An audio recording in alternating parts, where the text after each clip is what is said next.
Du coup, salut à toutes et à tous. On refait nos séries d'exercices. De mémoire, il n'y en a pas eu il y a 2 semaines parce que je m'étais concentré sur la création du machin là, du process récap de la stratégie. Alors, si vous voyez pas de quoi je parle, je crois que je l'avais mis dans le Discord, que je vais aller récupérer d'ailleurs maintenant parce que j'ai une petite annonce à vous faire par rapport à ça.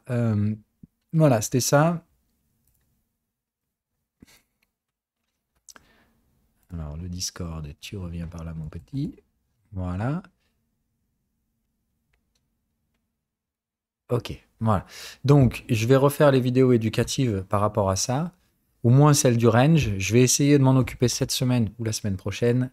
Et j'aurai surtout besoin que une personne, de préférence la plus compétente qui soit, qui parle très bien anglais, veuille bien me la traduire. Comme ça me fera gagner du temps. Euh, donc, s'il y en a qui sont vraiment bons en anglais, j'entends bien, je veux pas de l'approximation ou de la traduction en bois. Voilà, quelqu'un qui sait bien, très bien parler anglais et qui a envie de s'occuper de ça. Juste, du coup, je lui donne accès au machin hein, et vous traduisez tout le texte qui traîne là. Voilà. Normalement, c'est pas, il n'y a pas une masse de travail à faire, mais ça me fera ça de moins à faire. Euh, Sell your data. No, I won't.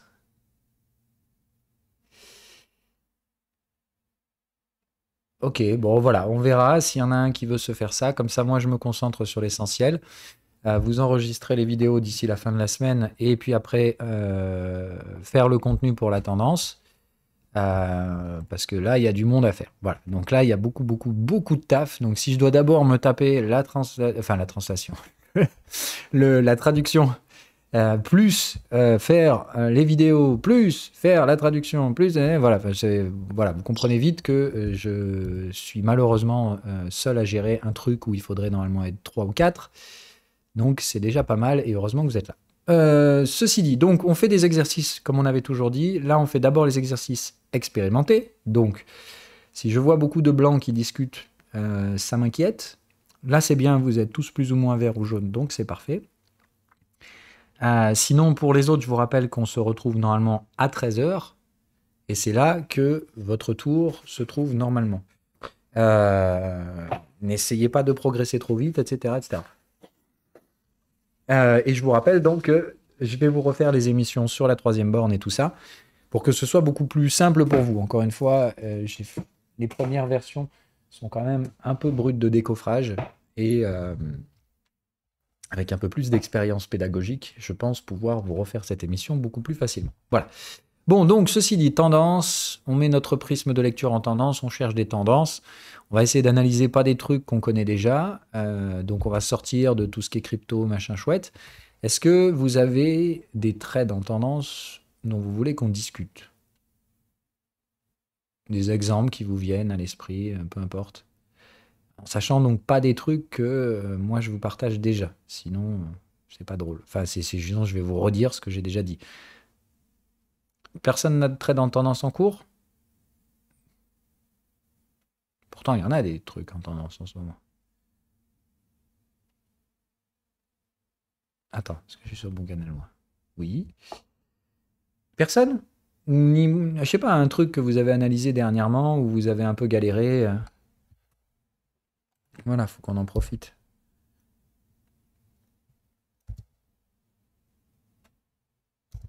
DBE. Ah oui, Adobe. Adobe. Alors pour les actions, rappelez-vous, essayez de commencer toujours sur le daily. C'est là où normalement vous allez être bien posé. Donc là, on est clairement effectivement dans de la tendance.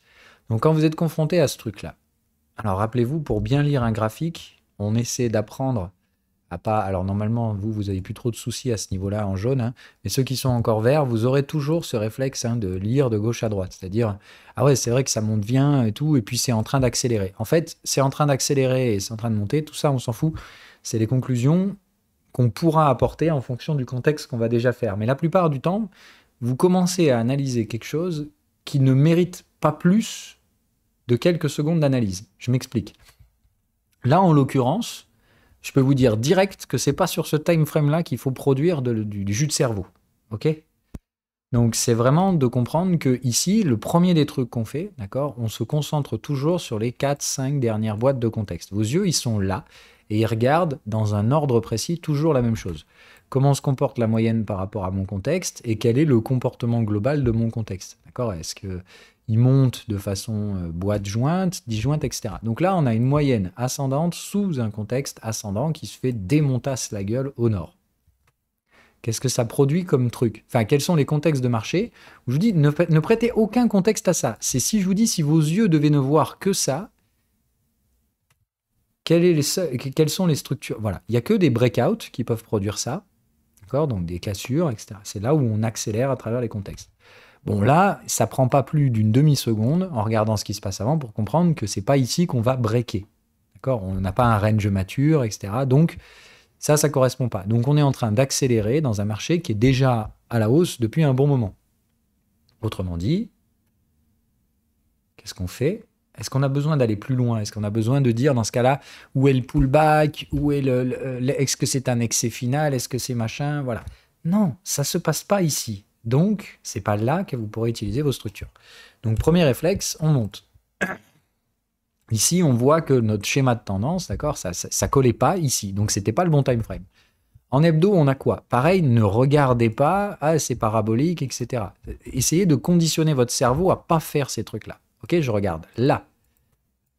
Qu'est-ce qu'il y a là?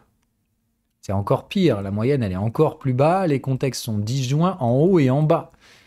Donc là, on est clairement en marché excessif. Donc là, si on doit retenir un seul truc de ce machin, c'est excessif. Maintenant, un marché excessif peut l'être pour plusieurs raisons. Et notamment des tendances multi-time frame, etc.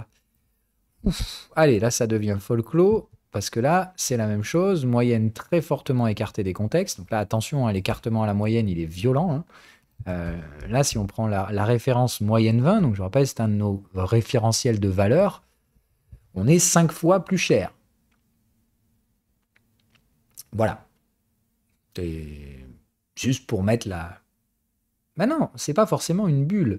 Une bulle, c'est quelque chose qui n'a plus aucune valeur. C'est-à-dire, ça vaut théoriquement l'infini, et du coup, on va chercher à monter jusqu'à l'infini, mais évidemment, comme rien ne monte toujours, évidemment, quand ces trucs-là trouvent le sommet, derrière, on s'écroule, parce qu'on est tellement loin de la valorisation réelle de l'entreprise, ou de quoi que ce soit, hein, parce qu'on ne parle pas forcément toujours d'une entreprise, que du coup, le retour à la gravité se fait dangereusement, quoi. Voilà. Donc là, attention, hein, on est typiquement sur ce genre de contexte-là. Mais comment on fait la différence entre une bulle et un marché excessif?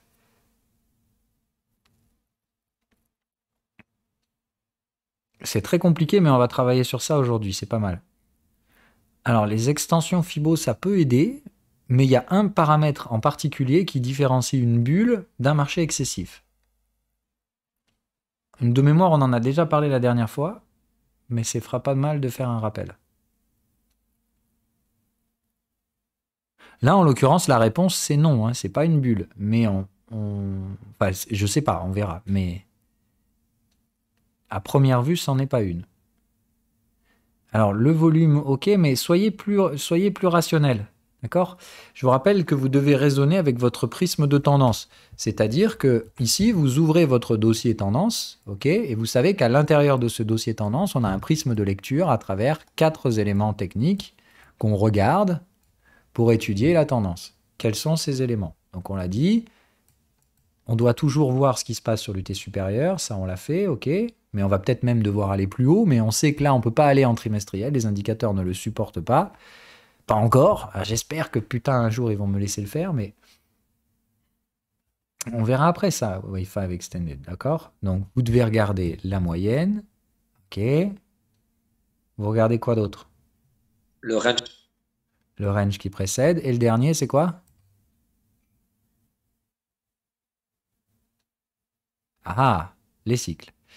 Voilà. Donc, ici, si je fais une lecture à travers ce prisme-là, hein, dans tous les cas, il faudra regarder l'UT supérieur, mais comme on l'a dit ici, on est bloqué par le fait que les indicateurs ne peuvent pas process en trimestriel parce que je peux pas je peux pas demander la data à TradingView, il ne veut pas me la donner. Mais c'est pas grave, ok? Donc ici, si je regarde selon le prisme, donc comme on a dit, notre moyenne, elle est ascendante, très loin des prix, ok? Très très loin des prix. Si je regarde du coup d'un point de vue cyclique, qu'est-ce que je vois?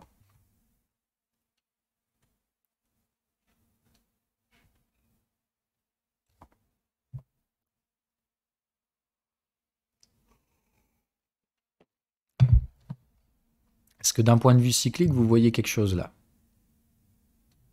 Voilà, le momentum collé au plafond, quoi.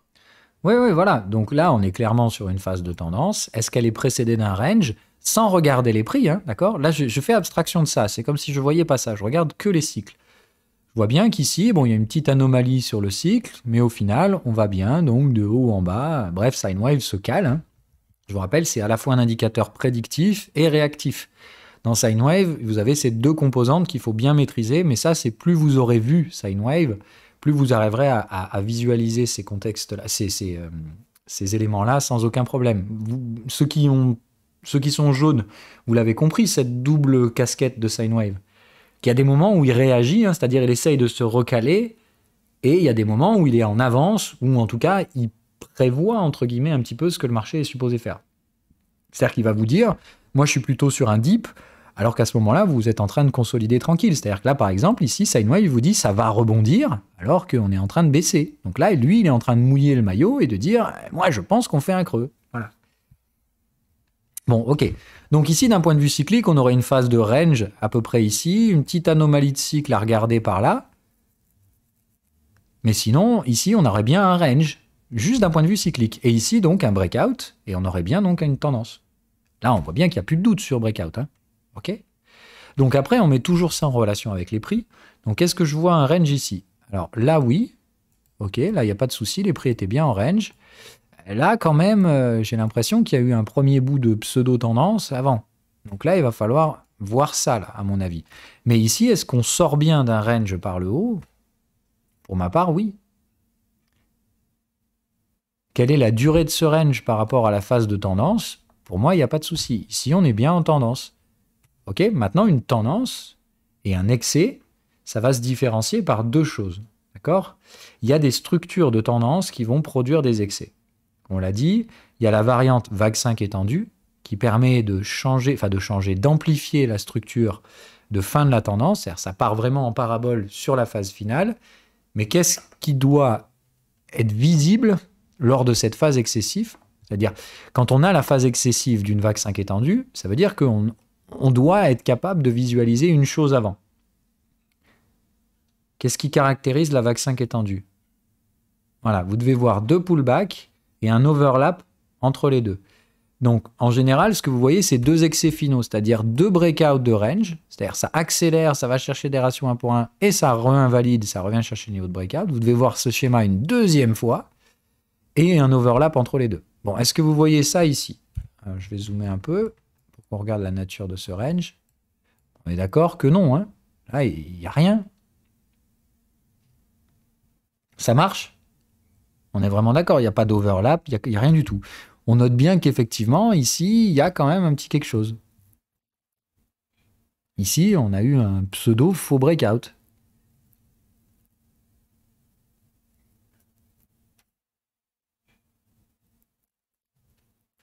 Mais on a un range. C'est juste qu'on a un range qui a une structure pas très classique, c'est-à-dire qu'on a réussi à casser un peu la résistance. Bon, pas tant que ça, hein, vous voyez, c'est presque un double top en soi. Et on a un range qui a donc cette structure-là. Donc là, est-ce qu'on est sur le bon time frame? D'un point de vue positionnement de la moyenne, range mature, on le voit sur les cycles. Pour moi, oui. Là, on est sur le time frame de référence de notre actif. Donc c'est là qu'on commence à produire du jus de cerveau. C'est ici qu'on vérifie toutes nos infos, mais on est sur le bon time frame. Donc c'est là qu'on produit l'analyse. Ça marche? Oui, on va le regarder après. Ça fait partie justement des éléments qu'on va analyser après. Mais là, ici, par rapport à notre prisme de lecture de tendance, on sait qu'on est sur le bon time frame. Et c'est ça qu'il faut que vous sachiez faire, quoi qu'il arrive, que ce soit Adobe ou n'importe quel machin. Trouvez le bon time frame. Là où vous pourrez appliquer vos règles et vos patterns. Parce que si vous essayez de les appliquer hors de leur contexte, ces patterns, ça ne marche pas. Là, ce qu'on a vu tout à l'heure, les marchés excessifs, eh ben, ils sont excessifs. Pourquoi? Parce que la tendance, elle est mensuelle. Donc effectivement, les excès qu'on a vus en daily et en hebdo, aujourd'hui, là, En mensuel, on peut déjà leur donner du sens. La tendance mensuelle, elle est vénère. Parce qu'ici, on a fait donc breakout. Le niveau de validation et de confirmation, est-ce qu'on a une accumulation? Pas vraiment. Donc je dirais qu'on a validé et confirmé à peu près par là. C'est ici que se mettent en place les premiers suivis de tendance. Et puis voilà. Donc là, ce qu'on voit, c'est qu'on a, on a probablement un premier suivi de tendance ici. On ira le valider après. Ok, alors je vais mettre des petits marqueurs. Donc on a dit... Regarde, qu'est-ce qu'on utilise pour le breakout? Je crois qu'on avait dit qu'on utiliserait ça. Donc là, on a bien notre breakout. Ok. On le voit bien, hein, du coup, cassure de cycle, sortie du range, ça tient les clôtures au-dessus. C'est là où il y a disparition des cycles vendeurs. Le momentum est toujours supérieur à 0, etc., etc. Ok. Donc ça, d'ailleurs, c'est le signe d'un excès. Hein. Un momentum qui ne repasse plus jamais en dessous de 0, c'est le signe d'un marché excessif. Donc là, on a quand même une forte propension à ce que ce marché ne soit pas en tendance, mais en excès. Ok? La structure de vague 5 étendue, on l'a vu, ne colle pas, parce que le range qui précède ici n'a pas d'overlap. Donc la structure vague 5 étendue, c'est non. Il nous reste quoi d'autre pour expliquer l'excès? C'est-à-dire pour pouvoir trader ça comme une tendance ayant une forme excessive sur sa fin. Quelle est la deuxième chose qui peut permettre ce genre de truc?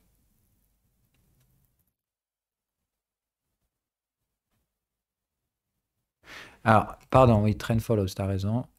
Alors, on a dit, c'est ça pour le trend follow. Donc, on en avait un par là, si ma mémoire est bonne. Attends, peut-être avant, je ne veux pas dire de bêtises. Non, non, c'est par là. Donc, on en aura un à trouver à peu près par là. La validation, on avait dit, c'était validé et confirmé ici. Donc, validé, confirmé en même temps, hein, par là. C'est là où on reporte l'amplitude du range. D'accord. Le premier suivi de tendance qui se met en place derrière. Le deuxième, probablement ici. Donc, très haut, hein. Et donc, on en est où là? Normalement, premier, deuxième suivi de tendance égale, on aurait dû avoir la divergence par là. Et on aurait dû voir un pullback. Donc là, on ne voit pas de pullback.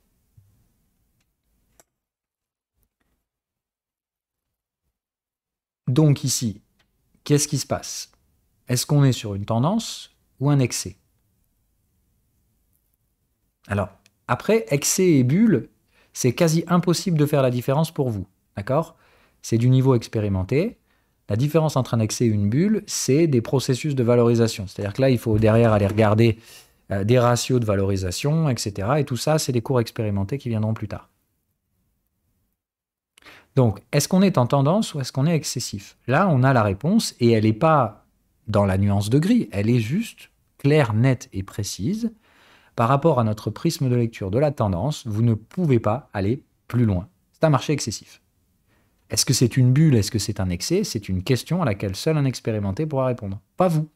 Et il ne faut pas chercher à aller plus loin. Tu as la réponse à la question que tu voulais, c'est-à-dire si tu es jaune. Alors si tu es vert, tu te barres, mais même pas t'essaies d'aller plus loin que ça. Si tu es jaune, tu peux trader ça, mais il faut être assisté d'un expérimenté. C'est tout. C'est pas plus compliqué que ça. Et si vous arrivez à vous limiter à ça, vous faites déjà 100 fois mieux que tous les gogols qui n'ont aucun cadre stratégique.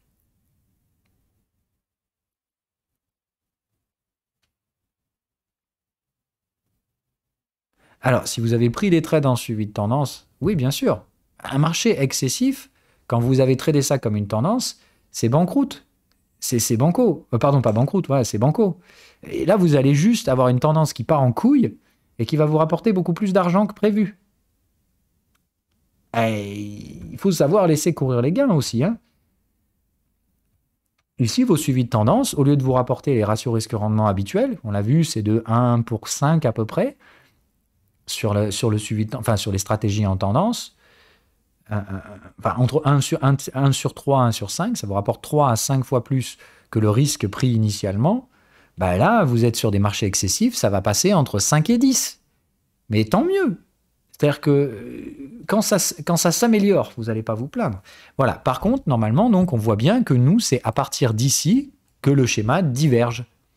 Ici, on aurait dû avoir un pullback, c'est-à-dire un retour sous les 50% de contexte, la formation d'un range mature avant de faire un excès final et puis terminer. Voilà. Donc là, on a quitté des métriques de structure de tendance et on part sur quelque chose d'un peu plus funky, quoi.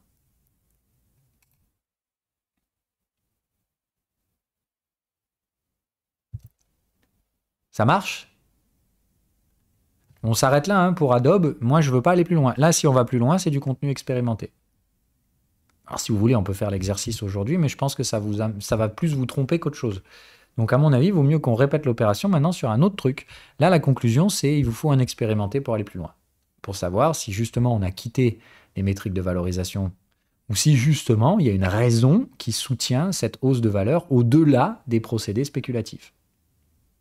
S'il y a une bonne raison que les prix montent plus vite, je sais pas, une croissance organique en folie ou des trucs comme ça, voilà, il peut y avoir tout un tas de raisons qu'on ne verra pas aujourd'hui.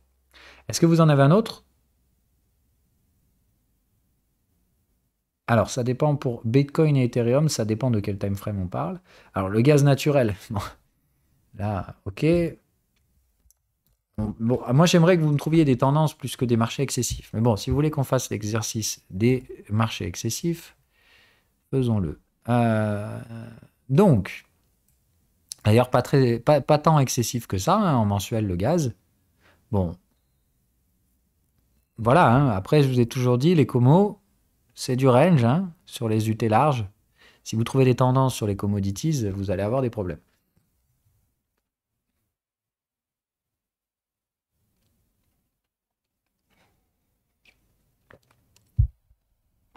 Donc le gaz naturel, un beau range, d'accord. Et ici, on tente des accélérations, donc vous savez qu'on ne va pas aller to the moon sur le truc. Hein.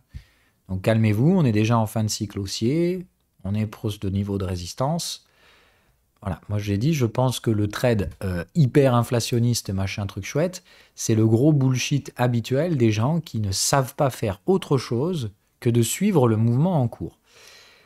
Ce qui est une bonne chose quand il y a une tendance, mais ce qui est une hérésie et une bêtise affligeante quand on est dans des ranges. Les gens qui suivent les tendances dans des ranges sont les gens qui perdent le plus d'argent. C'est pour ça que je vous apprends à commencer à trader des ranges et à les identifier avant de trader des tendances d'ailleurs. Parce que c'est la plus grande source d'erreur qui existe en trading.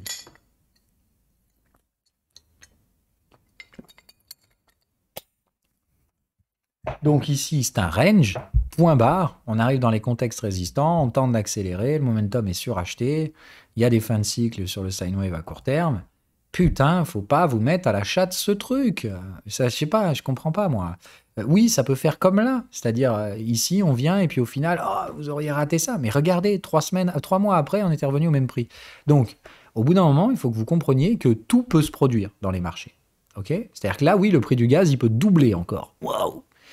Mais est-ce que la valeur du gaz se déplace? Non.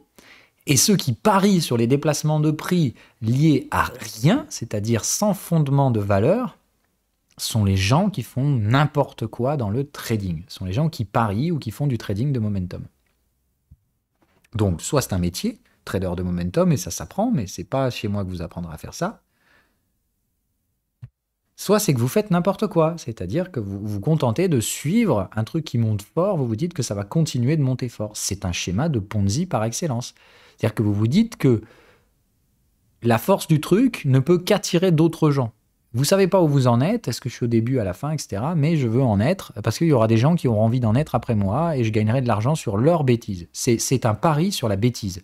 C'est de dire, je prends probablement une mauvaise décision, mais il y en a plein d'autres qui vont faire comme moi, et moi, je profiterai de leur mauvaise décision parce que je suis entré avant eux. Bon, comprenez très bien que ça, c'est pas comme ça qu'on fait du trading. Enfin, en tout cas, pas moi. Et j'en connais pas beaucoup des gens qui fonctionnent comme ça. Mais bon. Donc, c'est un range. Donc, ce truc-là, s'il y a une tendance, elle est sur les UT inférieures. Et comme je vois pas de range en bas, il n'y a rien. C'est un range. Et ça fait parler tout le monde, hein. Alors oui, le prix du gaz a été multiplié par je sais pas combien en très peu de temps, et c'est ça qui rend les gens cons, c'est du momentum. Mais du momentum à l'intérieur d'un range, ça n'est ni plus ni moins que du bruit spéculatif. Point barre. Les prix se déplacent, mais la valeur du gaz, elle n'a pas changé. Terminé. C'est du range mensuel, et on est sur des zones où je me tends vous dire que si vous achetez le gaz, peut vous coûter cher. Hein. Maintenant, ça peut monter encore un peu, qu'on se le dise. Mais c'est un type de trading que je ne vous défendrai pas ici. Ça attire toutes les conneries en ce moment, ce truc-là. Donc, ne soyez pas parmi les cons. Voilà, laissez les cons faire ce qu'ils veulent. Voilà. Ceux qui jouent avec les prix sans savoir apprécier la valeur sont ceux qui font le plus de bêtises dans le marché. Le seul truc que je peux vous dire, c'est que la valeur moyenne du gaz, c'est à peu près 4,50. Voilà. Et effectivement, il y a quelques trimestres, c'était carrément sous-évalué. Et du coup, ben, voilà, on tend l'élastique dans l'autre sens. Et jusqu'où on va le tendre, j'en sais rien, je m'en fous. Tout ce que je peux vous dire, c'est que le prix du gaz, il reviendra à 4 $, et puis c'est tout. Voilà. Moi, je peux pas, ça m'amuse pas ce genre de truc. Voilà, je sais que c'est un marché débile, je sais qu'il y a plein de gens qui aujourd'hui spéculent sur le truc, et comme aujourd'hui, vous pouvez spéculer sur un truc que vous possédez pas, etc., puis vous allez sur un produit futur, machin, etc., enfin, c'est l'ère Robin Hood, hein, donc, faut arrêter, en fait, ces trucs-là. Si aujourd'hui, toute personne qui tradait le gaz devait effectivement recevoir une livraison physique de gaz, etc., bref, si on tradait réellement l'actif, tout ça, ça ne se produirait pas. Voilà. Donc là, c'est que de la spéculation. Et la spéculation sans fondement de valorisation, bah, c'est du trading de volatilité. Donc là, entre guillemets, c'est un truc que seuls les expérimentés savent faire. Et je vous apprends à le faire, ça, mais dans la formation expérimentée. C'est-à-dire pas aujourd'hui. C'est encore un niveau au-dessus. Donc je sais que vous voulez toujours avancer plus vite que la musique. C'est pas une grande nouveauté. Ça, j'ai vite compris. Donc, vous êtes attiré par les marchés excessifs. Vous êtes attiré par les marchés hyper spéculatifs, purement du trading de volatilité. C'est des trucs que je vous apprends. Promis, je vous apprends, hein, mais un peu plus tard. D'abord, je veux que vous sachiez identifier, structurer et trader correctement une tendance quand il y en a une. Ok? Donc, L'Oréal. Ah non, mais si tu vas en weekly, tu t'auras rien. Ça va être compliqué. Dans une tendance, tu es obligé d'aller vérifier l'UT supérieur. D'accord? Ça veut dire que là, oui, tu vas me dire, effectivement, regarde, j'ai bien mes cycles. Ok, j'ai bien un range, je peux en voir la structure, alors c'est un peu le foutoir sur la structure, voilà, je dirais un truc comme ça, et ici j'ai mon breakout. D'accord? Et là, pour confirmer ça, il faudrait donc que le marché maintenant reste dans une forme de momentum haussier, avec des cycles vendeurs qui n'existent plus, on est d'accord. Et tu entraverais une énorme règle de la stratégie qui est, va voir l'UT supérieur. Parce que quand tu as un gros contexte vendeur au-dessus de ta gueule sur l'UT sup, c'est que soit tu vas breaker les deux time frames en même temps, tu vas faire du breakout multi-time frame, soit c'est que tu vas te manger une borne de range. Et que dans ce cas-là, c'est pas très malin de jouer les breakouts. Enfin, c'est pas très malin de jouer le suivi de tendance dans un marché qui va bloquer à cause de l'UT supérieur.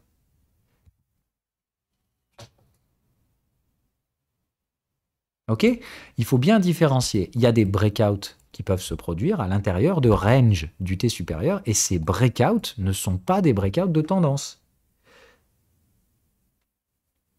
C'est juste des breakouts à l'intérieur d'un range, donc c'est du momentum. Ça accélère, parce que dans un range, le prix ne fait que ça, accélérer, ralentir, buter sur une zone, se replier, etc., accélérer, ralentir. Dans un range, vous ne pouvez pas prédire. Mais le momentum, à l'intérieur d'un range, c'est ce qui laisse souvent à penser aux gens qu'il y a une tendance, alors qu'il n'y a rien. Le prix du gaz ne va pas se déplacer en mode super hyper inflation, je sais pas quoi, comme certains le pensent. Non, c'est un range. Il va probablement retourner à 4 $. Et ça reste quand même 3 fois plus cher que les dernières années. Enfin, 2 fois plus cher que les dernières années. Mais la valeur du gaz en mensuel, elle n'est pas en train de partir en tout de moon hyperinflation, etc. Ça mettra des années avant d'éventuellement sortir de ce range mensuel. Et donc, c'est pas demain. Et donc là, les mecs qui parient sur ça demain, bah, ils poussent un momentum. Et quand ils vont trouver le maximum, ça va revenir violent à 4 $. Point barre. Jusqu'où ils arriveront à le pousser, ce momentum, je n'en sais rien. Mais si vous appliquez vos schémas de tendance à l'intérieur d'un range du T supérieur, ça ne marche pas. T'as le ticker pour les cap rates? Je ne savais même pas qu'il y avait un ticker. Mais s'il y a un ticker, ça peut être intéressant. L'Oréal de mémoire, on l'avait déjà analysé, mais on va le refaire au pire. C'est pas gênant. C'est la répétition qui compte. L'important de répéter, c'est qu'à terme, le processus d'analyse doit devenir un automatisme. Et c'est en répétant cet automatisme que vous allez devenir un trader. Une stratégie, quoi. Enfin, c'est quand vous appliquez une stratégie sans réfléchir parce que c'est devenu un automatisme, c'est que vous commencez à appliquer une stratégie de façon récurrente. C'est là que ça doit commencer à produire ses bénéfices.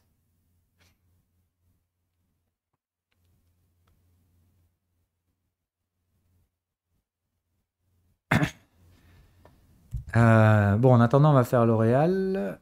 Cap rate for Boston. Oui, mais il faut... moi, si je n'ai pas la data sur TradingView, ça va être compliqué.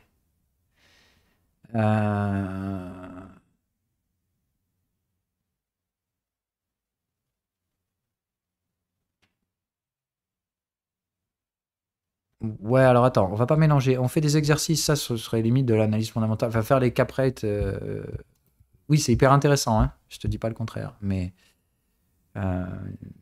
c'est de l'analyse fonda et c'est du niveau expérimenté.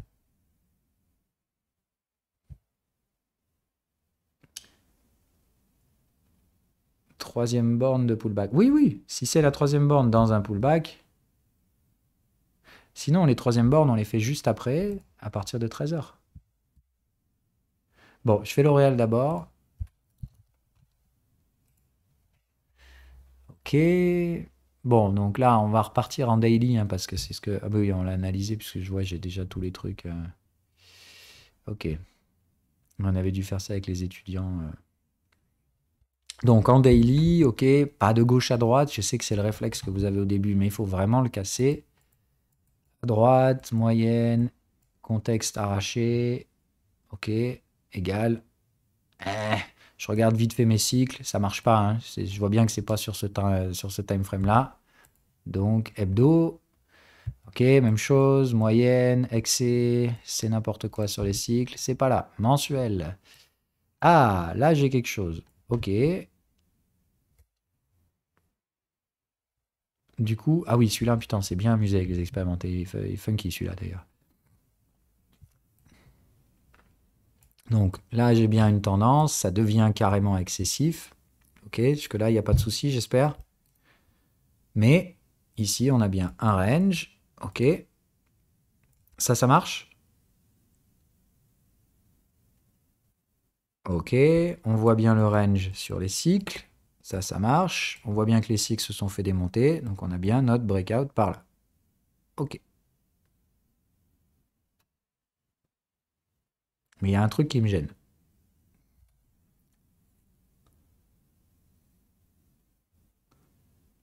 Alors, le marteau, c'est excès final.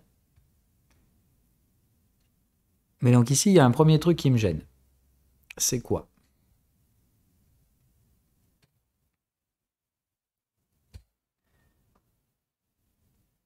Non.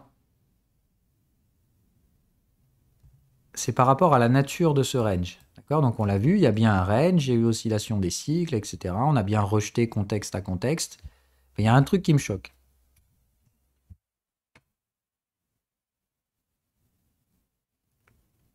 Non, non, je ne regarde pas le détail. Je vous rappelle, les targets de break, tout ça, c'est de la gestion du risque. La gestion du risque, on l'utilise à la fin, quand on a identifié son contexte. Pour identifier le contexte, on regarde toujours les mêmes choses. Les contextes, les moyennes, les cycles. Donc, les cycles, on a fait. Voilà, la moyenne. Ça vous pose pas un souci quand même que là, la moyenne, elle soit haussière et qu'elle soit jamais rentrée à l'intérieur des contextes? Voilà, ça fait partie des choses que vous devez percevoir comme des anomalies. Normalement, un range, on repasse par les valeurs moyennes. Là, c'est limite de dire la quatrième borne du range, elle a été payée sur la moyenne. On rebond sur la moyenne. Ça doit vous dire, wow, là, il va falloir regarder ce qui s'est passé avant quand même. J'ai bien un range, j'ai bien un breakout ici, mais putain, là quand même, c'est vénère. On n'est jamais passé sous la moyenne, quoi. Non, c'est pas une stratégie, la stratégie de moyenne. Alors, fais gaffe, Juju, normalement, toi, tu devrais pas être là, hein, je te rappelle. C'est vraiment vert jaune. On fera de la troisième borne après. Ça pourrait être un suivi de tendance, déjà, oui, mais c'est surtout le signe que là, il faudrait regarder sur l'UT supérieur, justement. On a des anomalies. Enfin, anomalies. Ça, en soi, ça pourrait être le pullback plus que le range dont on va extraire une tendance. OK? Donc, il faut analyser ça.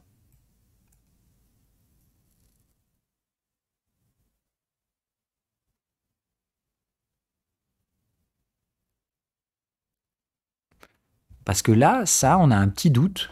Soit ça, c'est un pullback. Dans ce cas-là, effectivement, si vous tradez le breakout d'un pullback, qu'est-ce que vous allez manger?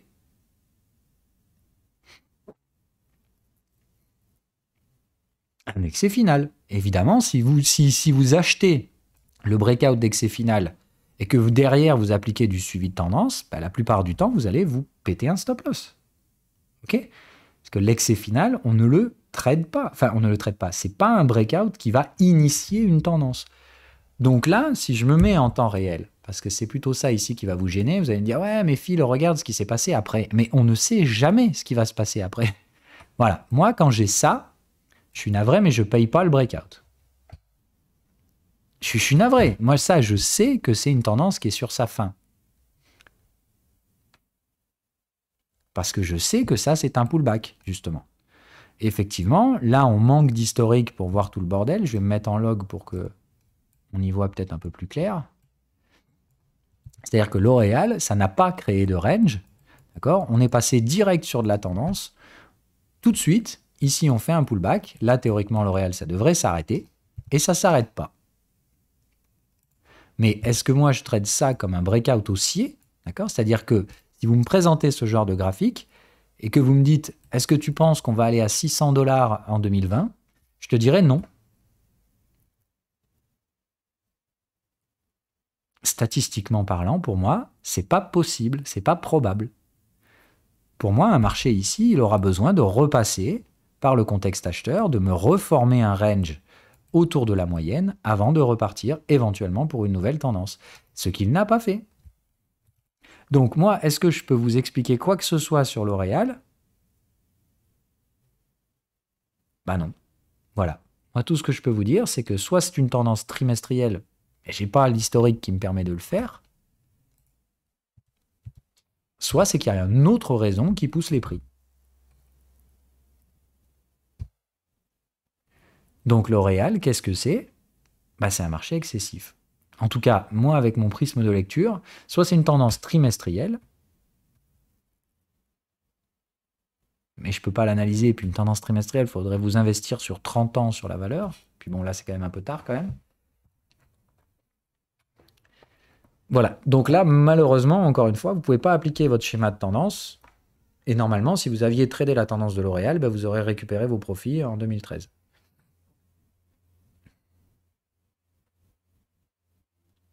Et tout le reste, c'est autre chose.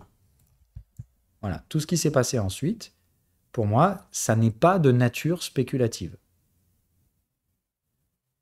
Je m'en souviens, on l'a fait cette analyse avec les étudiants en présentiel.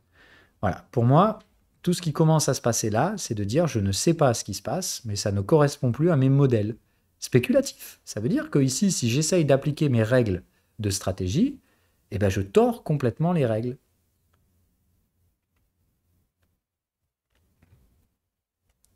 Ça marche ?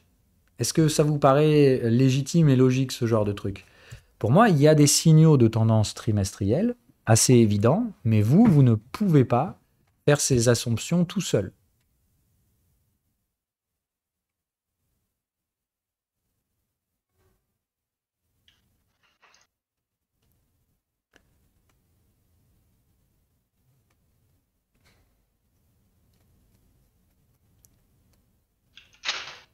Est-ce qu'il y a des questions par rapport à ça ou est-ce que c'est clair pour tout le monde ? Donc L'Oréal, malheureusement, ici, par rapport à vos prismes de lecture, tout ce qui se passe, c'est soit des tendances sur des UT encore plus grandes, donc des trucs que vous ne pourrez pas suivre parce que ça se trade à l'échelle d'une vie dans ce cas-là. Et bon, on a tous mieux à foutre que de passer notre vie sur L'Oréal. Donc, en soi, il vaut mieux aller sur un autre actif. Soit, en tout cas, ici, essayer d'appliquer vos règles de tendance dans ce type de marché, ça ne fonctionnera pas. Parce que pour vous, c'est soit un marché excessif, soit un marché qui se trade sur une autre base de valorisation que la spéculation. Mais c'est tout à fait possible. Hein. L'Oréal, je vous le dis, hein, c'est lié aux résultats de toute façon. Donc derrière, ici, la tendance ne s'arrête pas parce que justement, les résultats sont là.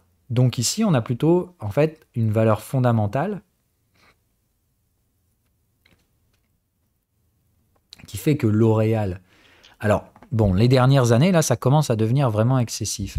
Mais sinon, voilà, c'est plutôt de dire qu'ici, les résultats, au lieu de freiner, ont accéléré et de façon toute logique, hein, on est là pour valoriser des entreprises, la valorisation boursière a continué de monter. Et donc notre tendance, au lieu de s'arrêter, s'est transformée en marché excessif. Mais la source et la nature de cet excès, d'accord, elle vient principalement des résultats. Et là, dernièrement, c'est plus vraiment les résultats, hein, c'est le délire fou furieux de la masse monétaire. Et voilà où on en est aujourd'hui. 400 fucking dollars pour L'Oréal, et il faut être bien malin pour savoir où on ira à terme.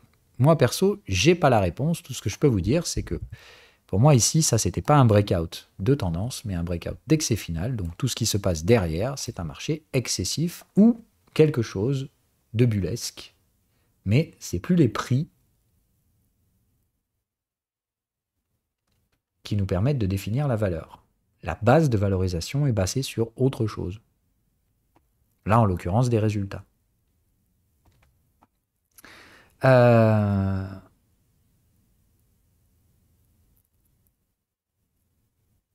on va le faire après. Tu me la gardes tu me la gardes au chaud. On la fera dans 10 minutes quand on passe sur le contenu débutant.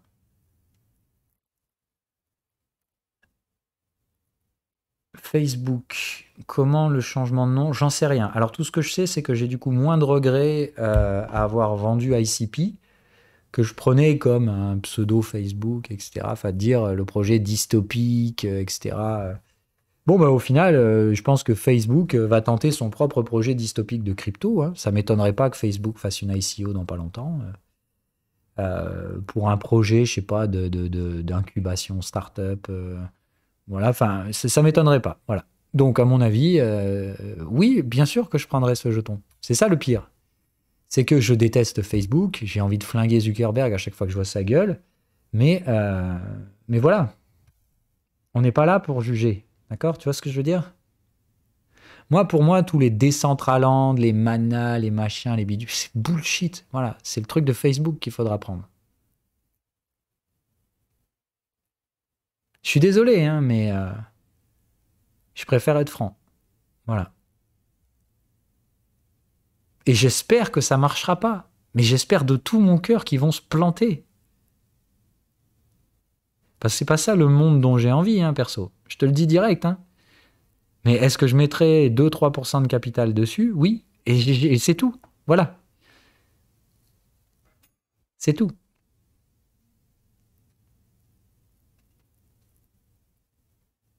Bref. On verra. En attendant, d'accord, Zuckerberg, il tente de reproduire une expérience déjà magnifique. Facebook, ça restera dans l'histoire. Hein. Donc pour moi, de dire, est-ce qu'il va réussir le processus de transformation pour jouer 2 cycles de croissance qui n'ont pour autant pas de lien apparent entre les deux, c'est-à-dire pour moi, s'il réussit à être dans les deux, c'est bravo, bravo. Enfin, voilà. Pour moi, Apple est carrément à côté de la plaque. Ils ont joué un cycle, ils sont à l'ouest dans le suivant. Voilà, c'est très difficile en soi d'arriver à surfer sur 2 vagues différentes. Donc, si Zuckerberg réussit ce pari, grand bravo, même si je déteste profondément le bonhomme. Voilà. Et que je veux pas de la société qui nous vend. Voilà, je suis navré. Mais c'est pas à toi de choisir ça, ok? Non, Meta, c'est juste que Facebook, ça va plus s'appeler Facebook, d'accord? Le ticker FB va disparaître, il va devenir MVRS. Point. Voilà. Maintenant, ils ont dit MVRS, c'est comme Facebook. À l'intérieur, il y a plein de trucs. Il y a Facebook, Insta, machin, et ils veulent probablement développer tout un écosystème de métaverse. Donc, ils vont faire quoi? Ils vont engager des gens, ils vont créer des sociétés, ils vont racheter des projets. Voilà, ils vont faire ce qu'ils savent faire de mieux, c'est-à-dire arriver avec une quantité astronomique de pognon et investir. Voilà. Bon, on dérive. On fait encore une analyse de tendance, parce qu'on fait des exercices ici. On ne fait pas du blabla. Voilà. Là, à la base, on avait dit qu'on supprimait ces blabla pour éviter de se disperser. Donc, restons focus. Une dernière analyse de tendance, et après, on passe au range. Si vous voulez mon avis sur un machin ou sur truc ça, on en parle dans d'autres lives, mais pas cela.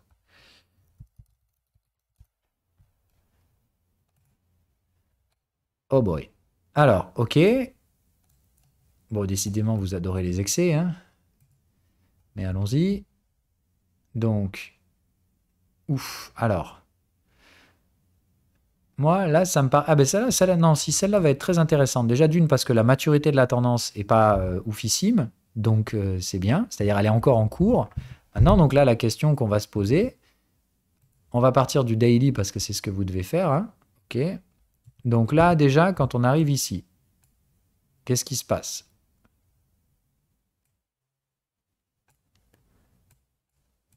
Il y a quand même un problème par rapport à ce que vous avez l'habitude de voir là.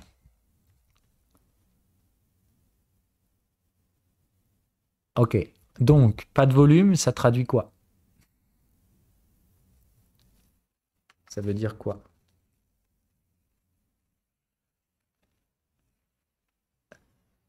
Oui, manque de liquidité, mais ça veut dire quoi? Concrètement, qu'est-ce que ça change pour vous?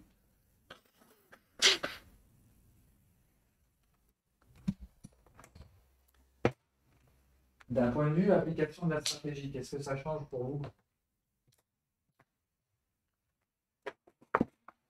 Ah non, c'est pas une question de difficile de rentrer et sortir, c'est une question que je veux pas que vous appliquiez la stratégie comme ça, sauf si vous la maîtrisez. C'est-à-dire comme vous êtes là pour apprendre cette stratégie, bah vous mettez pas des bâtons dans les roues. Alors sauf si vous voulez absolument investir sur freelance.com, etc. Mais sauf si vous avez une bonne raison de trader ça, pour apprendre la stratégie, c'est-à-dire pour du pédagogique, faut pas aller sur ce genre de truc. C'est dans le PDF, les règles de la liquidité et de l'historique, c'est que si vous n'avez pas d'historique et pas de liquidité, n'essayez pas d'appliquer la stratégie sur cet actif. Il vaut mieux aller ailleurs, voilà, pour l'aspect pédagogique. Après, je vous ai toujours dit, moi je suis là pour vous apprendre à trader. Et une fois que vous savez trader, que vous avez pigé la stratégie, que vous savez l'appliquer de façon récurrente, etc., là, je m'en balais que vous faites ce que vous voulez. Vous pouvez me la personnaliser, me la mixer avec d'autres machins, d'autres indicateurs, mais vous avez compris comment fonctionne, entre guillemets, le marché. Ok, je ne vous donne pas le cheat code du marché, mais au moins vous saurez comment on mesure objectivement la gestion du risque, comment ça fonctionne. Vous connaîtrez toutes les structures de base, range, tendance, etc. Vous aurez des structures de pensée qui sont non subjectives, etc. Vous aurez corrigé la plupart des biais dangereux du débutant et vous serez apte à trader tout seul comme un grand. Et comme je dis, même à innover. C'est-à-dire qu'à ce stade-là, vous entrez dans le trading sans fin. Derrière, la progression est infinie. Les années vont passer, vous deviendrez de plus en plus meilleur, etc., à ce que vous faites, etc., etc. Mais au moins, moi, je peux mettre le tampon. Voilà. Moi, au final, pour faire simple, la pédagogie, je vois vraiment ça de plus en plus comme la vraie pédagogie. C'est-à-dire, pour moi, je vous vois comme des étudiants. Vous venez, vous êtes là pendant quelques temps. Il y en a qui vont plus vite que d'autres, etc. Mais le but, c'est que moi, je ne vous prends pas de A à Z et je ne vous garde pas sous ma coupole ad vitam aeternam. Je vous apprends les bases, je vous monte jusqu'au niveau master et après, vous allez apprendre votre métier tout seul, comme des grands. C'est de dire, je vous formate pour le job et après, vous vous démerdez.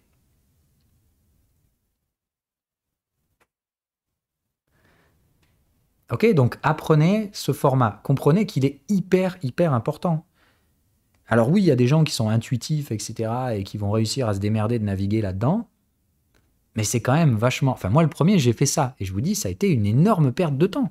Si à l'époque, j'avais rencontré quelqu'un qui m'avait aidé, comme j'essaie de vous aider, je serais probablement allé beaucoup plus vite. Voilà, bref. Donc là, pas assez de liquidité, donc on fait pas trop, ou alors on va sur un autre time frame. Bon, là, ce qu'on va dire, c'est qu'en hebdo, bon, c'est un peu funky, ok, mais bon, faisons semblant. Ok, donc faisons abstraction de ça. Je considère qu'ici, donc, il n'y a pas de souci. On va dire que, voilà, le problème, je en fais abstraction et on fait quand même l'analyse. Donc, je retire les prix, voilà, et ça, je sais faire, hein.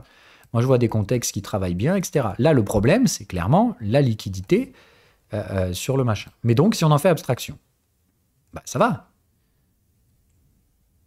Ça marche. Donc là, quoi qu'il en soit, ok, au point actuel, moyenne très largement au-dessus des contextes, contexte tout disjoint, etc. Est-ce qu'on est sur le bon time frame? Ou est-ce que ça vaut le coup d'aller au-dessus déjà pour voir? Est-ce que je commence à gaspiller mon jus de cerveau, mon range il est là, mon machin, mon bidule? Non, voilà, je vais tout de suite voir au-dessus pour éviter de brûler des neurones pour rien sur le time frame local. Ok. Bon, donc là, je vois clairement que ça pourrait être compatible. Là, je vois que j'ai plus de cycle. Je vois un peu le bordel ici parce que ça manque d'historique. Mais ici, j'ai bien ma moyenne, mes contextes joints. Ok, et même si je vois pas les prix, je vois bien que j'ai un range mature. Jusque-là, ça va ou je vous ai perdu?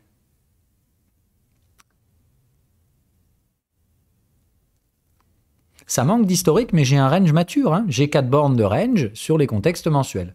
Donc, ici, j'ai bien un range, une cassure des prix, cassure de cycle, et derrière, le cycle de tendance, hein, d'accord?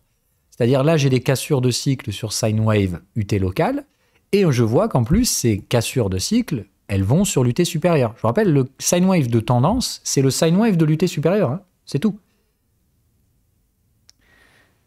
Donc là, ça veut dire on casse des cycles et ça installe une tendance. Point. Voilà. La moyenne passe sous les contextes acheteurs et les contextes se font démonter. Donc là, ici, qu'est-ce qu'on a sur Alfreux? Est-ce que je peux appliquer ici mes stratégies?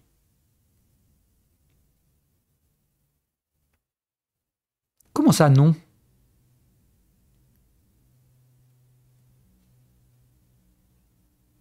Alors oui, on a dit qu'on faisait abstraction de ça. Là, c'est juste de dire, par rapport à l'analyse que je viens de te produire là, hormis le fait qu'il n'y a pas trop de liquidité, qu'est-ce qu'on a? On en est où? Qu'est-ce qu'on a comme contexte et quelle est sa maturité?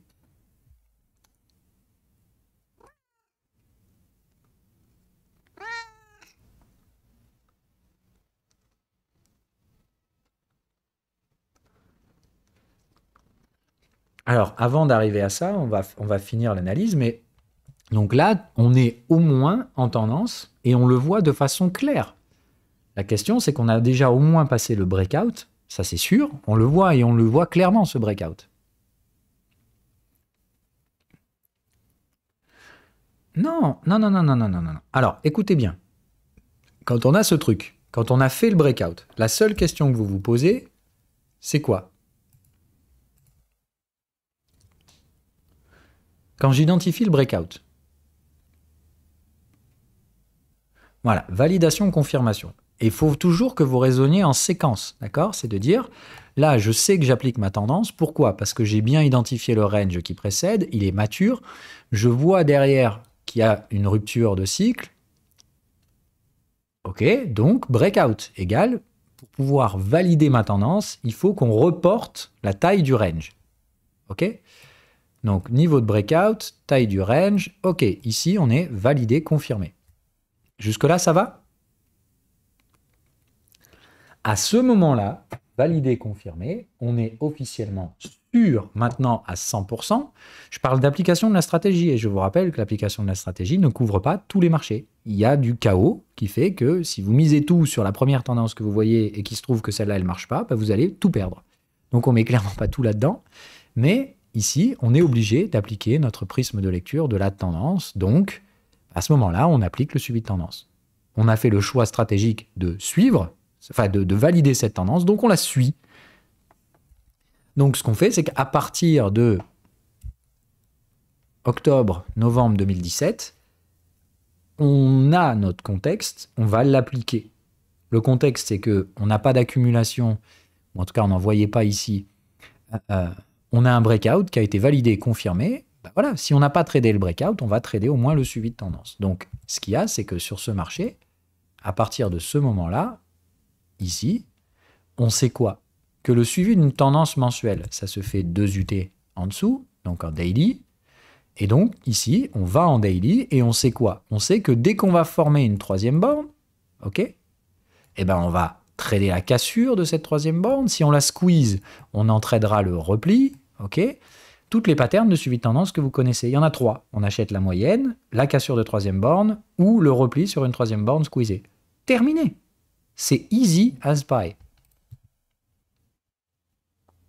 Ça marche? Donc là, le contexte est toujours haussier, donc vous n'avez rien à faire. Hop, on renverse. Qu'est-ce que ça veut dire? J'ai forcément une troisième borne qui, soit c'est déjà produite, en retard, soit elle va arriver. Et en même temps, j'ai la moyenne qui se rapproche et je vais pouvoir payer la moyenne. Alors oui, j'ai dit qu'on faisait abstraction du volume. D'accord? Hop! Et pas besoin d'aller plus loin, les cocos. Moyenne, achat, terminé. Basta.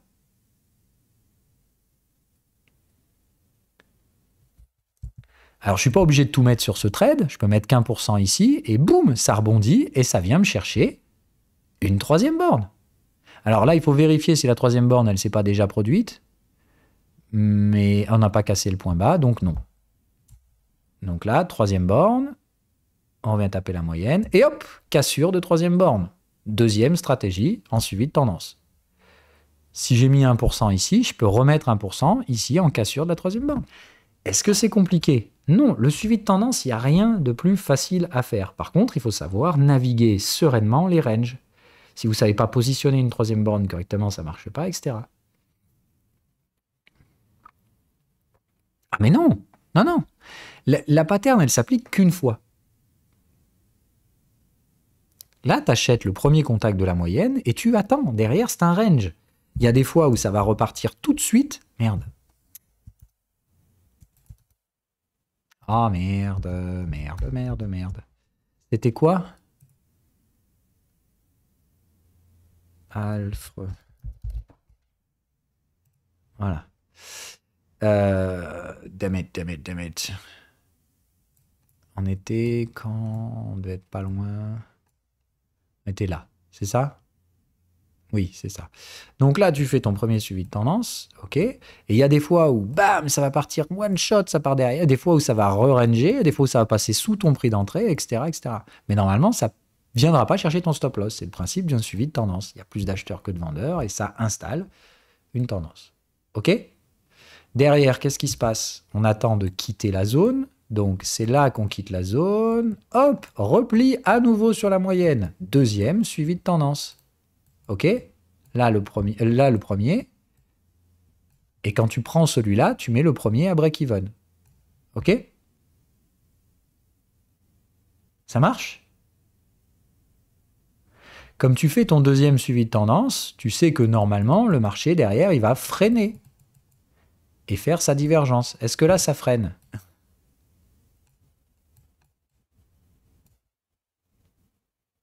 Là, c'est l'inverse. Au lieu de freiner, ça continue d'accélérer. Donc, ta tendance mensuelle, qu'est-ce qui lui arrive?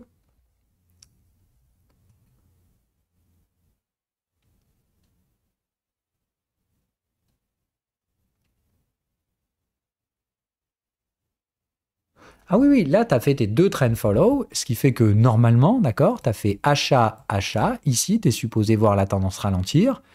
Mais au lieu de la voir ralentir, tu la vois accélérer. Mais quoi qu'il en soit, à ce stade-là, c'est pas très grave. Tu as fait tes deux suivis de tendance. Tu ne peux pas en faire plus. Alors, c'est 3 maximum, d'accord? Et on l'a dit de ne pas aller au-delà de ça, d'accord? Ce qui fait que nous, on a 1, 2, ok? Et là, ici, non, il n'y a pas le troisième. C'est pas passé loin, hein, voilà.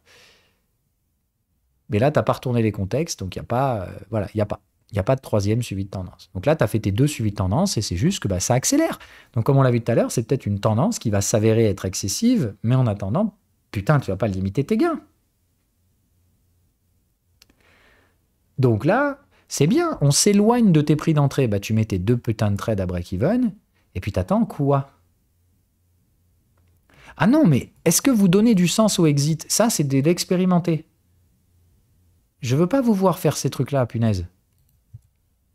Vous avez fait vos deux suivis de tendance, donc vous n'avez plus rien à foutre en daily. Je ne veux pas vous voir regarder le marché en daily, vous regardez toutes les clôtures mensuelles.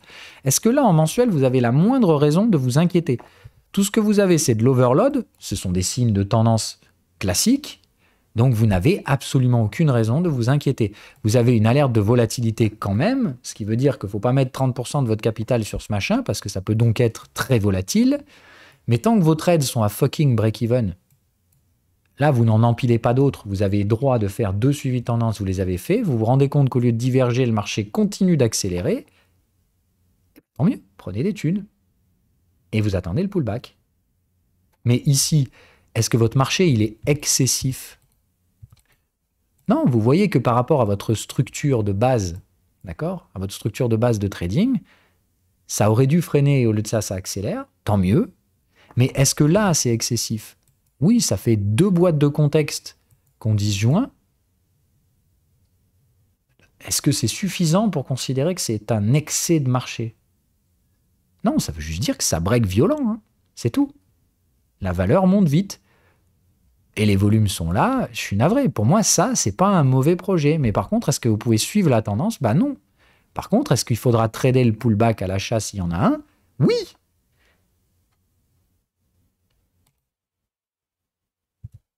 Oui, on va passer au troisième board. Ça marche ? Est-ce que tout est clair par rapport à aujourd'hui ou est-ce que vous avez une dernière question à poser ? Donc, ALFRE machin, très bon projet, à racheter, où ça ? Eh bien, dès qu'on aura un range mature en mensuel qui aura retracé 23 ou 38% et on paiera le pullback. Ça marche ? Easy as pie. D'ailleurs, vous voyez, je viens de produire une analyse, ça m'intéresse, j'achèterai le pullback.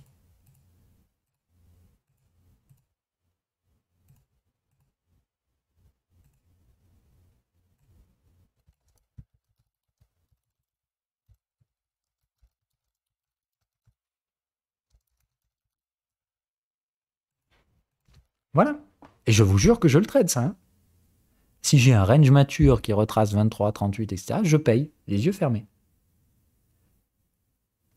Ok, bon, si vous n'avez pas de questions, on s'arrête là. Je coupe le replay et... alors, si je le trouve, il est où le replay ? Là.